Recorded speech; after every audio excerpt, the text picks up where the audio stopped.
Corks and Screw Caps, and this is Becky. Hi. Today we're going to talk about 4 steps to taste like a wine pro. But just for a quick review, I'm going to mention that my name is Marta again, and I am a graduate of the WSET Diploma Program, which is 1 level below Master of Wine.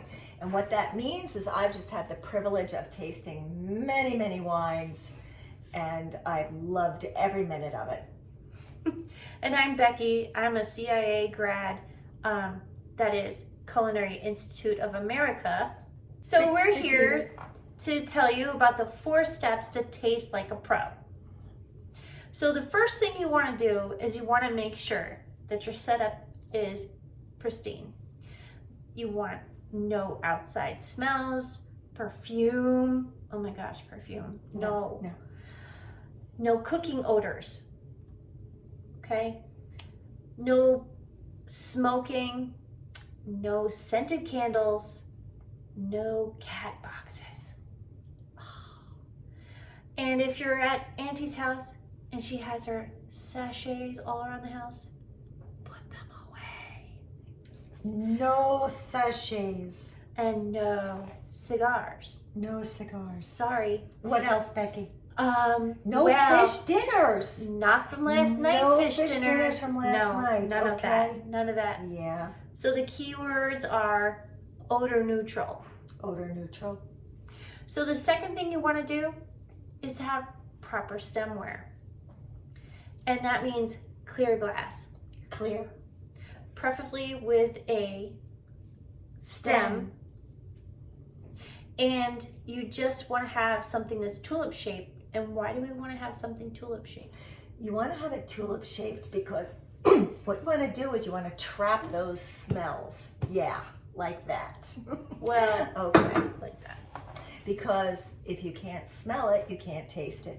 You all know that when you have a cold, I'm sure that everybody in the world has had a cold at some point or another.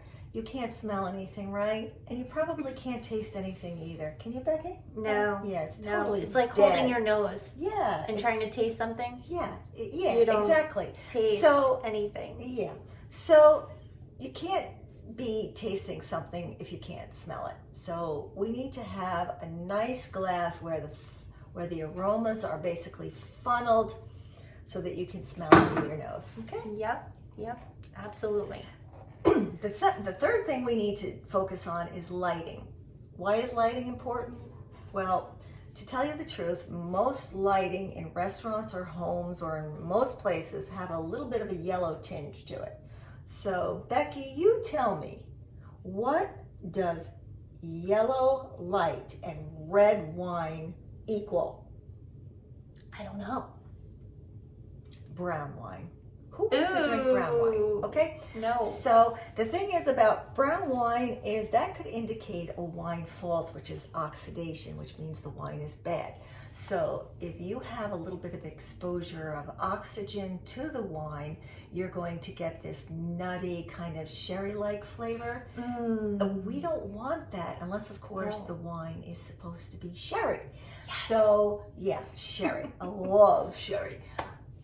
Anyway, so you could end up seeing a wine fault, and you don't want that yellow lighting to make your red wine seem brown when it's really not. That's one thing. The other thing is you can also see other faults too. Like, let's say there's a little bit of effervescence in your wine. Well, let's say you have a Sauvignon Blanc and it's not supposed to be effervescent. Well, something's wrong if your Sauvignon Blanc is sparkling. Unless, of course, it's a natural wine, and they have a tendency to re-ferment in the bottle anyway, and in which case, that's your personal choice if you want to have a wine that's not supposed to be sparkling, that is.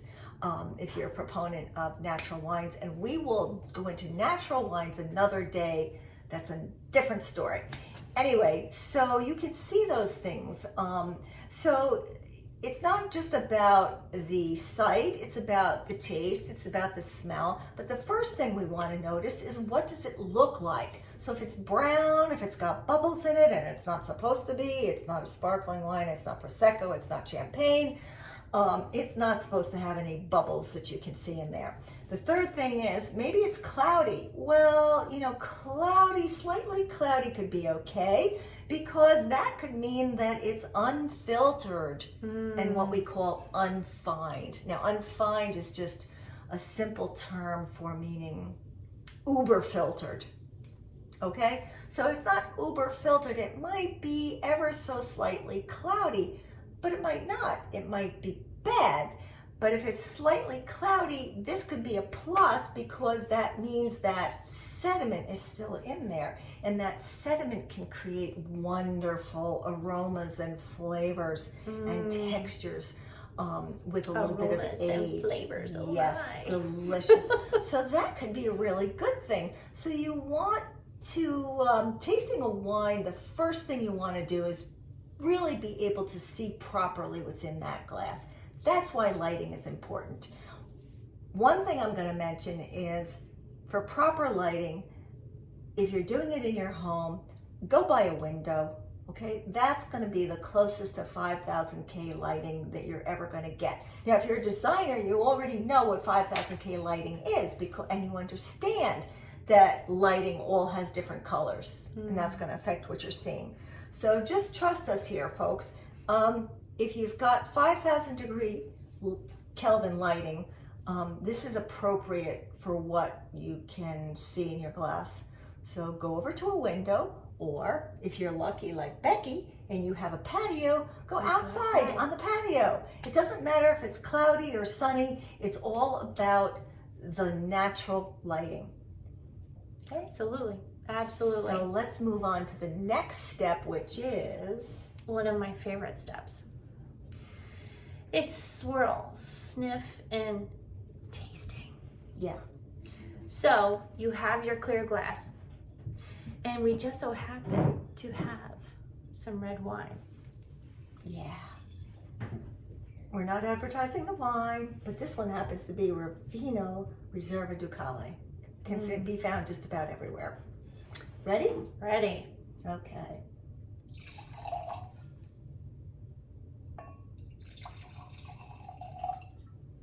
Okay, what's the first thing we're going to do, Becky? We're going to swirl. Okay. Okay. And then sniff. Wait, can I stop you there? Oh, sure. Do you remember how many people we've seen that can't swirl their glass? Okay. Oh, so you know, it's equal between men and women. They can't seem to twirl their wrist. So here's the thing: the swirling doesn't happen like this with you moving your glass. It doesn't happen when you move your arm like this it either. Doesn't happen. You're not churning butter. Yeah, exactly. It has to be like this. So can you do this with your wrist? Just leave it limp and practice that, right? Okay. Right. So what you want to do is you want to twirl the glass from your wrist, okay? And that's going to give you, with practice, that's going to give you a beautiful ability to swirl like that and aerate your wine. And when you aerate your wine, you're able to get those aromas into the glass. Okay, Becky, take over. And we're going to sniff. Don't forget, right? Don't do any of this, please. You're not going to smell your wine like this, okay? Stick your nose right in there. Take it away, Becky. Get some in there. Go ahead. Oh, go ahead. Stick it in there. And then we taste.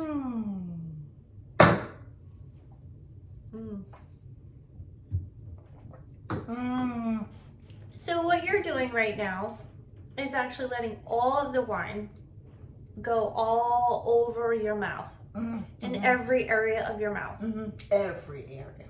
So that all sides of your tongue, your mouth, your roof of your mouth, the sides of your mouth, the back of your tongue, get to taste all of that under beautiful your gums. wine. That's right. You got to put it everywhere, folks, or you're not going to get a good taste of it. And you can even make believe it's kind of like a mouthwash, like I think I just did. Just don't go crazy with it, though. Hold in your mouth for a few seconds if you want. Then swallow. Okay, we're good. It's a good taste. And don't forget, you're going to have brown teeth if you're so good. tasting red wine. And that goes with the territory. Brown But you can teeth. just have a little glass of water with that and it'll fix you right up. Okay, so if you happen to be the person that is a professional and you're at a trade show, here's what I'm going to suggest. You really need to learn how to spit if you are a professional, if you're a server, or if you're new to the wine industry and you're at a wine trade show. It's really not meant as a drinking party. These distributors have really put out their best wines. They put out most to many of their wines. And the purpose is for you to learn about the wines, to taste them, decide if you like them, learn about them so you can communicate that to your customers. So if you haven't learned how to spit, there are so many techniques, but we're just going to show you the newbie technique, which is basically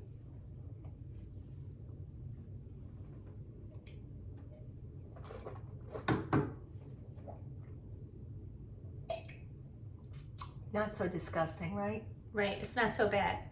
Now, when you're at a trade show, you're going to have a bucket, and everybody's going to be spitting into that bucket.